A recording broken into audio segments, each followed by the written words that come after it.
will not tell me to calm down. Look, Bob, Nigel, and myself have been discussing this. You were not briefed to discuss this. You were briefed to discuss production. The point... Lee, you do your job, and I'll do mine, okay? Yeah, but you don't understand. Lee, all I understand is that you've come in here at the 11th hour to tell me that the concept of Overlord isn't going to work. A concept, I might add, created by one of the top marketing and advertising agencies that money can buy. Yeah, but the concept that AS400 is going to make our customers overlords of their software just simply isn't true. What the hell's truth got to do with it? Lee, this is marketing. Lee, listen to me. This is the first time that you've worked with a professional marketeer. Now, I know that might be difficult for you to handle, but just as I trust you to deliver the product, you must trust me to deliver its launch. Unless, of course, there's something wrong with the product. Not wrong as such. Has Mr. WizKid software writer screwed up on this one? No, not really. Well, that's what it sounds like from where I'm standing. It's just that the world has moved on. And we don't think that the product's quite ready to work on palm-top computers just yet. I need more time. Okay, fine. Tell you what, Lee. I'll go to Matt Davis, shall I? Matt Davis, the first CEO in the history of Softex to be presiding over a collapse in profits, and I'll tell him you want to delay the launch of Overlord because you forgot to add some bells and whistles. I'm sure he'll be very sympathetic. But then again, Lee, he might not. He might think that you've been over-promoted. Look, AS400 is still a great product, but if you brand it as Overlord, we're going to be crucified by the industry analysts. It's not some macho tool that's going to blow everything else out of the water. It's a sophisticated and subtle piece of software. Lee, you mistake me for someone who gives a damn. What sells software is marketing muscle, not philosophical distinctions. I can show you a pile of brilliant software packages that never made it because they weren't marketed properly. I need more time. How much? 9 months. Huh, forget. Hey, Jenny. You will not believe who I have been talking to. Richard Gere? No. Charles Ainsworth. Charles? But I thought he went to work for the opposition. No longer. He only had a short-term contract at HTP. So I arranged dinner with him last night to pick his brains. Brilliant. So how much could he tell you? Well, you know Charles. He's one of those rare animals, an honorable man. So he wasn't keen to reveal any commercial secrets. Yeah, well, that's a bit rich. HTP stole our software. As a lawyer, I must point out that that is a slanderous statement. So you didn't mention it to him? Of course I did. But he knew all about it anyway. Apparently, they've taken AS400 apart, and they are very impressed. It's miles ahead of their product. Great. Except for one thing. They reckon it won't work on those small little PCs you can carry around, and they'll connect to all your data back at the office. You mean a palm top? Well, but these new machines are central to our business mission. Exactly. Charles thought they were looking at an early version of the software. Well, no. When Jeff left Redware, he slipped off to HTP with the very latest version on his laptop. Apparently, they're baffled at HTP that we plan to launch a product that's only half developed. I'm baffled too.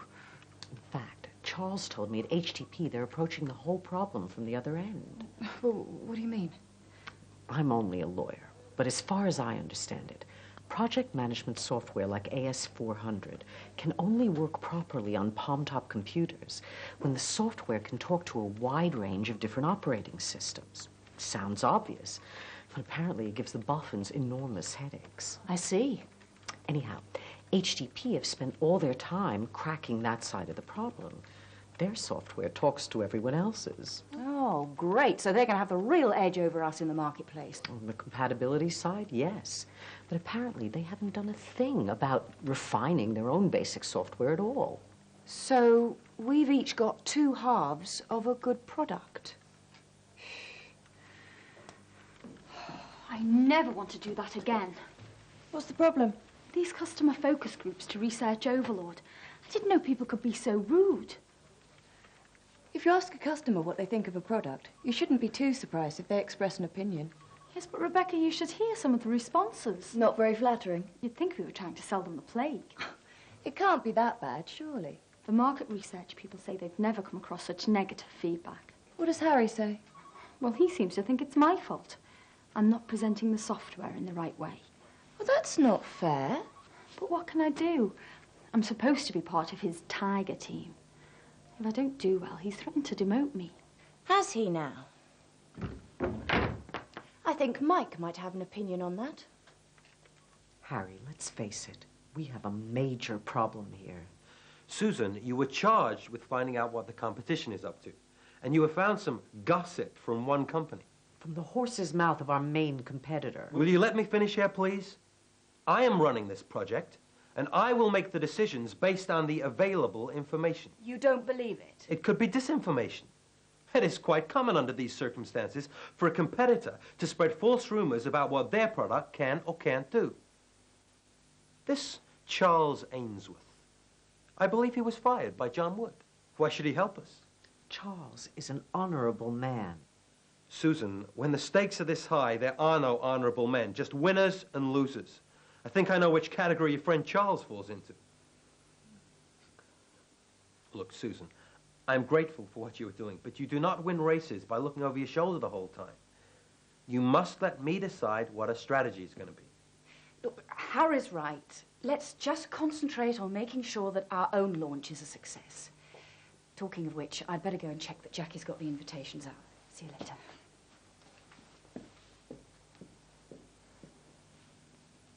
I just hope you know what you're doing.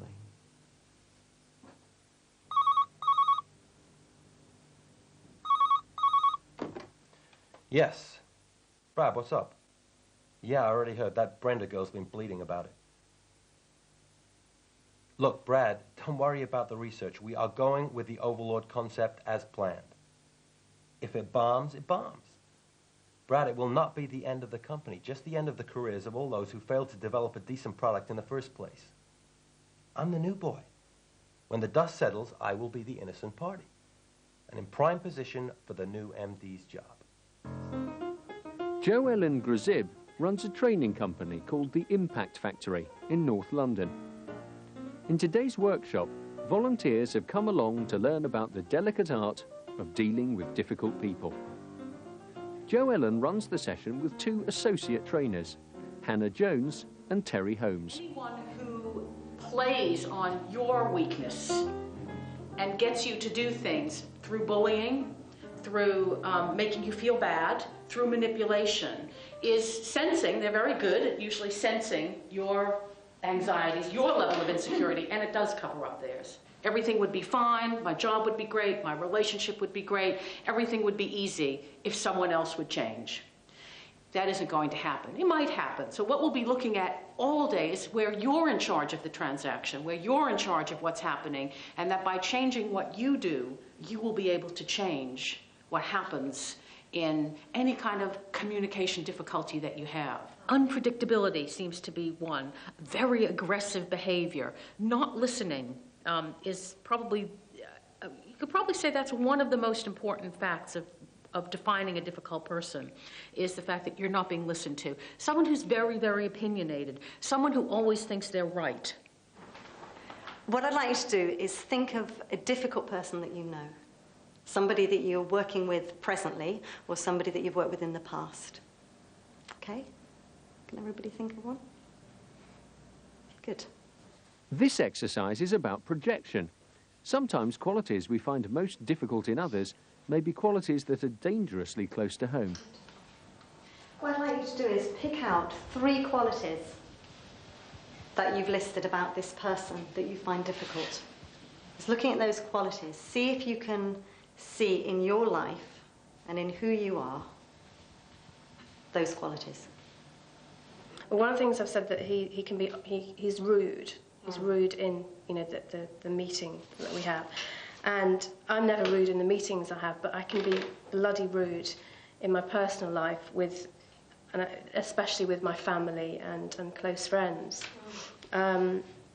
He's rushed in everything in the meetings. He doesn't give me enough time. He doesn't really, I think, take a meeting at a proper pace.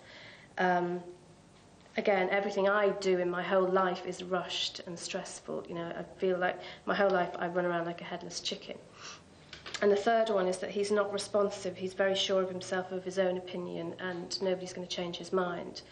And I think in my own private life, not necessarily in my work life, that I can be like that as well, that especially in my home life, So I just think it's really interesting that the negative things I see in him at work, I think I don't have those at work, but I do have them outside of work. And the 3 points on the drama triangle are persecutor, rescuer, and victim. Next exercise, the drama triangle. You know, when we're in that position, it's when we're really going for the kneecaps. You know, it's not me saying, look, I'm angry with you because you didn't turn up for dinner. It's coming for the complete wipeout, basically. You know, you wipe the person out. You make them wrong for who they are, not for their action. When we rescue, it's like, you know, I may want to rescue you and make you feel better. You know, you were uncomfortable in that exercise. Okay, well, let's move on to the next exercise, because I agree, it's all a bit uncomfortable. And the purpose of me rescuing you is so that I can feel better myself. Because if you're uncomfortable, it's very uncomfortable over here. And the victim is the poor me. You know, I'm sure you've all recognised when you say to somebody's in a bad place and you offer them some advice, that won't work, or you say, you know, well, how about that? No, there's always a no-go. Wherever you go with this person, they are going to stay victim. Paul, last year, you know, you went off at Christmas. I felt particularly sorry for you because you felt, you know, stressed out. You'd had a long year. You had worked hard, but you didn't think about anybody else and their family commitments. No, I mean, I'll try and fit in with whatever really suits other people. It's Good. I'm glad to hear that. I know Paul is a one-parent family. He has small children, and he needs to be there for them. I hate to say it, but you've got to get your life together. Yes, we're all very sympathetic. We do give you a lot of flexibility. What happens is that it covers up what's really going on. We fall into those roles and we can switch in and out of them quite easily, move from persecuted to victim to rescuer, all in one conversation. But what's happening is that we're not getting to what's real and what we then call leveling or telling the truth about how I feel, that I feel uncomfortable what's happening rather than accusing you of being wrong. See anyone you recognise in that lot? What, apart from you mean? Ha ha. Jackie, so this is where you are. You haven't got time to sit here watching videos. I thought you were going to get those invitation lists out. Sorry, my fault. Yeah, we were just talking about the difficulties of dealing with difficult people. Oh, well, you must be an expert on that. It talks here about how to deal with the balance of power in the office environment. About how you have to use different techniques to deal with difficult people, depending on the amount of power they have over you. All very interesting, I'm sure. For instance, if you were working with a colleague with whom you didn't entirely agree, there are certain techniques that you can use. Now, let's say, now this is just an example, a for instance, but let's say you weren't seeing eye to eye with Harry over a particular issue. The launch, maybe? What are you getting at? It's just an example. Now, say that you disagreed over tactics. Now, you have no power of authority over him because he's a colleague, so you couldn't force him to change his mind or bribe him with a reward. What exactly is the point of all this, Mike? According to the experts, the trick is to get your colleagues to buy into your ideas, to support your point of view through rational argument and compromise. For instance, you could ask others for their help and advice in an area where they have a particular expertise. Build on their ideas, and before long, you've got a stronger case to argue. It's all about relationships and allies. Fascinating. But you seem to think that Harry and I have a problem. Well, I'm sorry to disappoint you, but we are at one on the launch of Overlord. The only difficult people around here are the ones who won't pull their weight because of professional jealousy. Come on, Jackie. We've got work to do. Right. I'll study the bit about dealing with difficult bosses later. Jackie!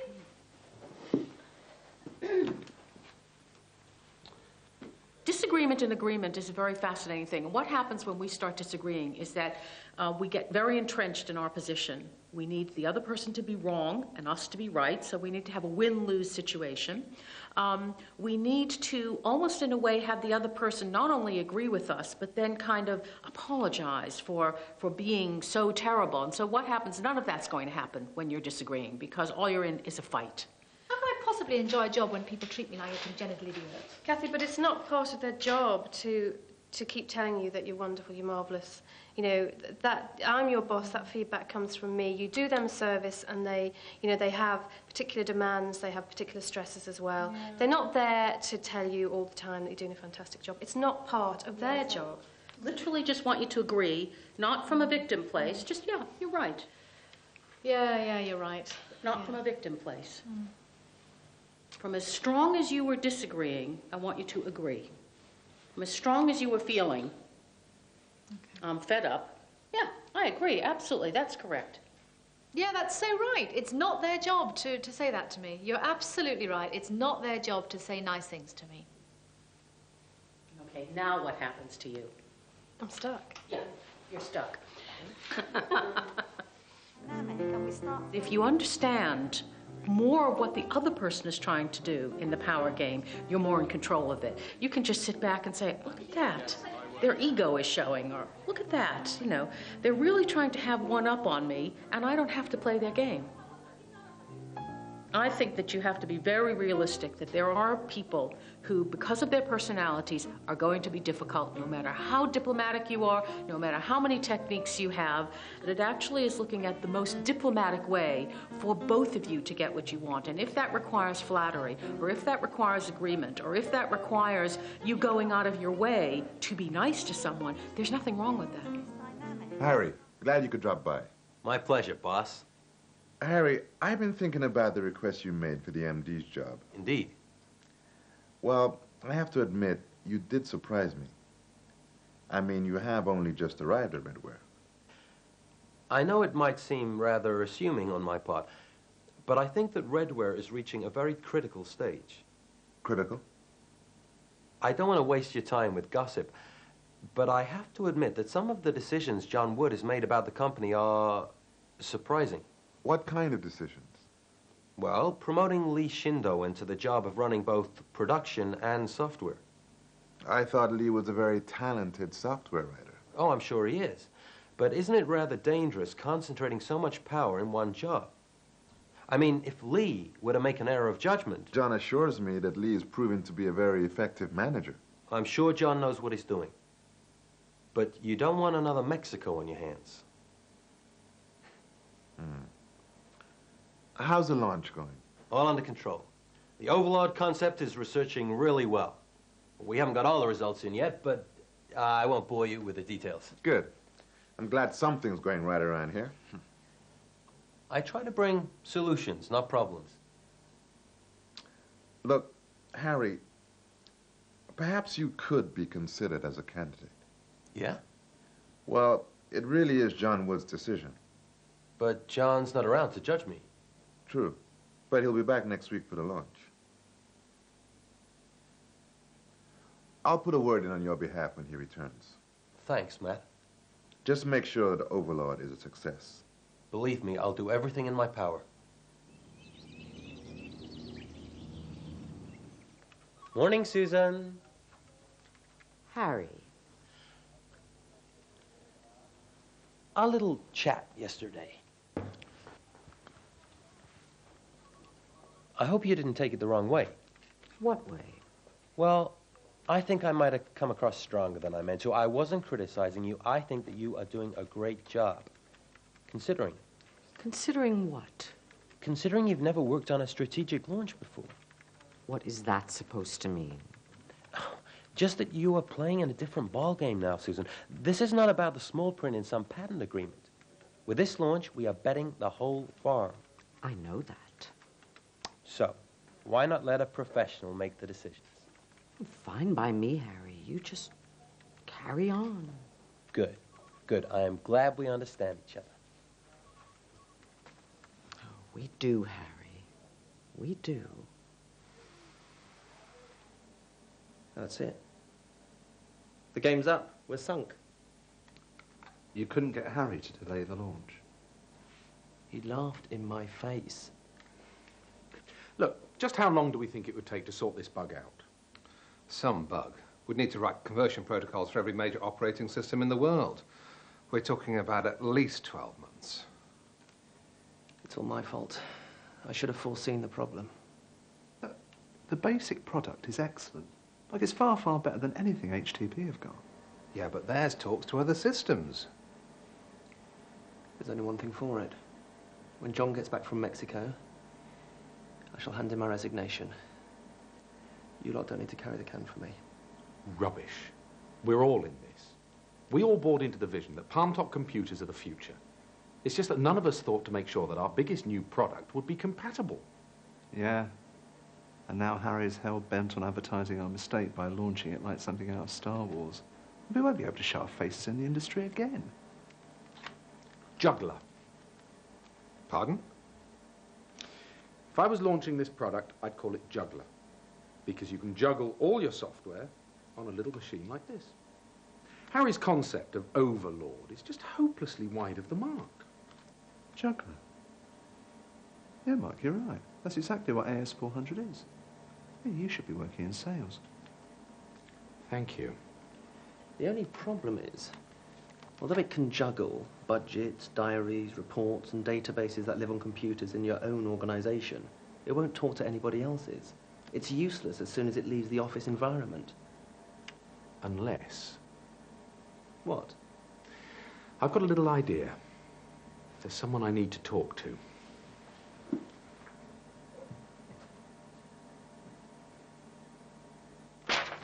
Right. I'm going to get myself a coffee. Do you want one? No, thanks. I'm stressed enough.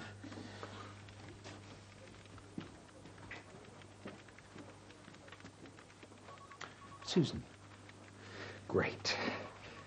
Can I speak to you on your own? The coast is clear. What's up? I want to ask you a small favour. I wonder if you can do a name check on the word juggler. I want to make certain that no one else has registered it for a software product. Sure, no problem.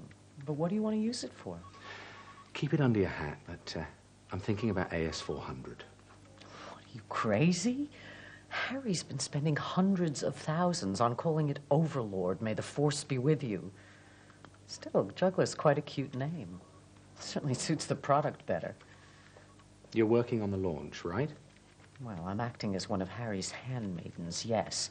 Although he thinks a practicing lawyer is too much of an airhead to understand the intricacies of an advertising campaign. You don't like him. The man's a reptile. But a clever one.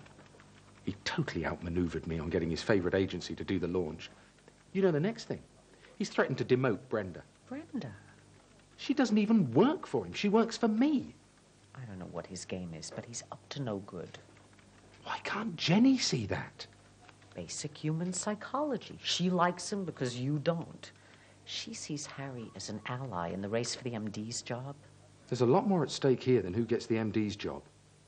Is this Mike speaking? She's coming back. I'm going to have to go. Do that name check for me.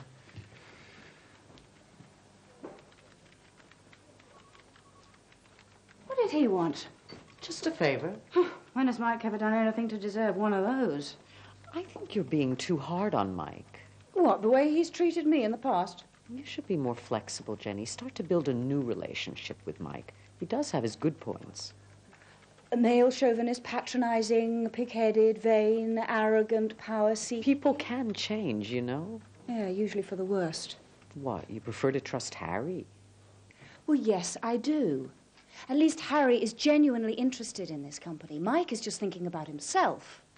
And who'll be the next MD? Jenny, you are making a big mistake.